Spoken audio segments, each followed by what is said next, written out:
Hi guys, welcome to another new trick. ఇక్కడ x plus 1 by x equal to 5, then x cube plus 1 by x cube equal to ఎంత అని అడిగారు. ఇక్కడ మనం x cube plus 1 by x cube కనుక్కోవాలి.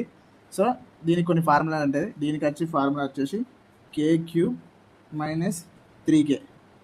ఈ k ప్లేస్లో మనం 5ను సబ్స్టిట్యూట్ చేస్తే మనకు ఆన్సర్ వచ్చేస్తుంది 5 cube minus 3 into k ప్లేస్లో 5.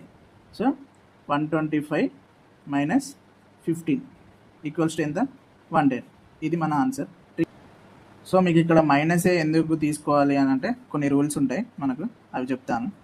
ఇక్కడ ప్లస్ వచ్చింది కాబట్టి మనకు ప్లస్ ప్లస్ మైనస్ తీసుకోవాలి, మైనస్ మైనస్ వస్తే ప్లస్ తీసుకోవాలి, మైనస్ ప్లస్ వస్తే ప్లస్ తీసుకోవాలి, ప్లస్ మైనస్ వస్తే మైనస్ తీసుకోవాలి. ప్లస్ మైనస్ వస్తే కూడా ప్లస్సే తీసుకోవాలి. సో ఈ 4 వాటి మీదనే ఈ ప్లస్ మైనస్ తీసుకోవడం బేస్ అయి ఉంటాయి కాబట్టి సో గుర్తుపెట్టుకోండి ఇవి.